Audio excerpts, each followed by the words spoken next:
Siya na lang alam, ganyan pa yung galawan. Pag walang diging kasama, wala nang kwenta. Eka, baka kilala mo lang ako at lagi kang nanonood, pero hindi ka pala nakapollow sa page. I-follow mo na yan. Siya lang eh. Tuntua ako dito, binan nila yung Aka. Hindi nila alam, meron akong 5 matches na backsya. So ayun, nandito na naman tayo sa bakbakan ng limahan. Digma na! Dito ang sabi ko sa Claude, pagka green ko, patayin agad natin yung Ixia. At ang sabi niya naman, i-bait niya. Tingnan nyo kung gaano kadaling i-bait to. Lala oh. Sabi kasi nung Claude, hintayin ko daw muna mag-flicker. Pero hindi ko na inintay kasi sobrang lalim niya. First blood si Anga. May isa pa akong pinagtataka 0-6 siya sa game na to.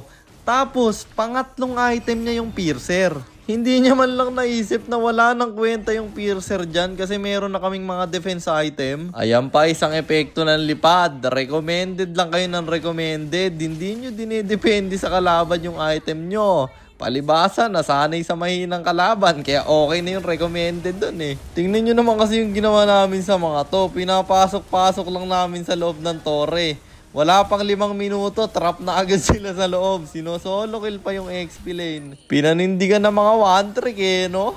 Nagmasya. Tapos nagmino, tas Ixia na naman. Dagdag mo pa na top global din daw pala yung Julian. Sayang, hindi na game trick. Gamit sana yung alon niya. Dito nakapatay lang isa yung Masya. Tapos tingnan nyo yung gagawin ng Mino. Tumalon sa loob ng box. Alin niya? Tapos tingnan niyo yung top global Julian dito. Lamang ng level sa akin. Pero ang lambot.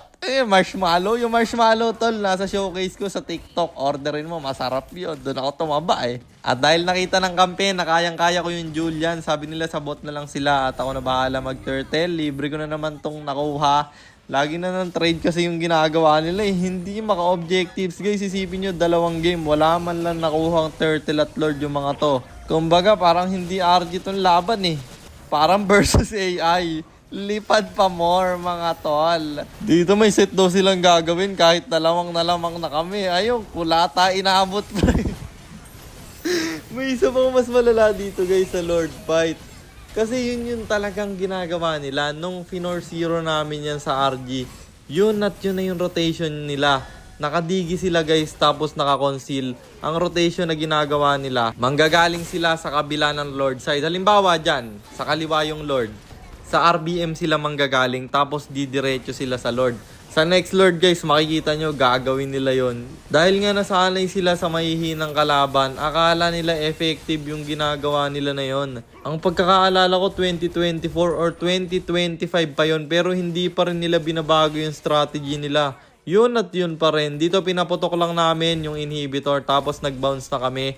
Dumiretso kami sa next Lord. Eto na guys yung gagawin nila. Bigla silang manggagaling dyan sa gitna Doon galing yan sa LBM. Tingnan nyo guys, lumaban. Sobrang tataba namin. Patay na kaming 2 tapos nalugi pa sila. Lala. Wala ba namang kasamang digi yung Ixia niyan? Sino po protekta dyan sa lapo? Aray ko po, muntik pa namatay yung Marcel dito pero tinulungan lang Eve kaya hindi namatay yung Mino. Basag yung bot nila, libre naming nakuha yung Lord at ang ganda ng setup ng Marcel. Paano kayo de-defensan yan? Tignan nyo yung gagawin ko dito sa Ixia. Sinalo ko yung ulti guys, walang damage. Late game pa naman, binuild mo pa yung piercer. Ano magiging damage? Kung ganyan yung gold lane ko, di na ako maglalaro tol. Maglilipad na nga lang din siguro ako ganyan gold lane ko. Manood ka sa live ko, tignan mo bumuhat yung Mia ko sa solo. Tinusiro natin si Doc Jin at pati etong copycat ko, tinusiro sa mga susunod na maghahamon at magyayabang sa akin. Lakas-lakasan nyo naman para may magandang mapanood yung viewers. Palaging 2-0 Iba na lang siguro yabangan nyo. Kung gusto nyo magpapilot ng ML account, mag-message lang kayo Baka sa Lipaders pa kayo mapunta.